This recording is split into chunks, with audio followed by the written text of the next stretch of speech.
Tayyip Erdogan نے ایسی کون سی تکنیک استعمال کی کہ وہ الیکشن میں کامیاب ہو گئے؟ ہم آپ کو اس ویڈیو میں بتائیں گے۔ اپوزیشن کے لیڈر مالک رشداروغلو وہ کہتے رہے کہ ہم الیکشن جیت رہے ہیں، لیکن ایسا نہ ہو سکا۔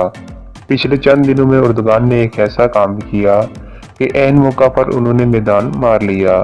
وہ آئندہ 5 سال کے لیے صدر رہے ہیں۔ اس میں سب سے زیادہ فائدہ امت مسلمہ کا ہوا ہے۔ پچھلی دفعہ جو الیکشن ہوا تھا وہ اتنا کلوز الیکشن ہوا تھا، اس کے باوجود ان کے مخالف کو تقریباً 48% ووٹ ملے۔ اردگان نے آخری وقت میں ایسا کون سا کام کیا تھا کہ آج وہ الیکشن جیت گئے؟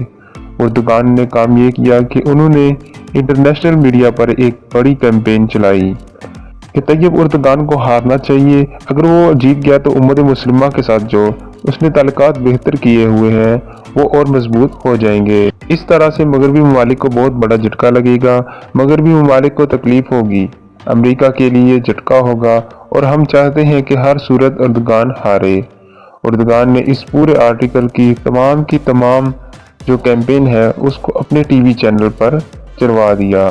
اتنی دفعہ چلوایا، سوشل میڈیا پر چلوایا، اس کیمپین کا اثر اتنا ہوا کہ پہلے راؤنڈ کے الیکشن سے دوسرے الیکشن کے راؤنڈ کے درمیان عین وقت میں لوگوں کو یہ بتایا کہ دیکھو کہ اگر میں ہاروں گا تو یہ لوگ تمہیں نہیں چھوڑیں گے۔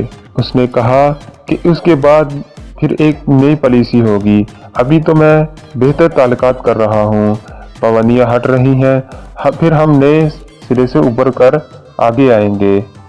اس کیمپین کی وجہ سے اردگان جیت گئے۔ خاص طور پر امریکہ اس الیکشن سے ناخوش ہے، لیکن روس کو طیب اردگان کے جیتنے پر بہت خوشی ہوئی۔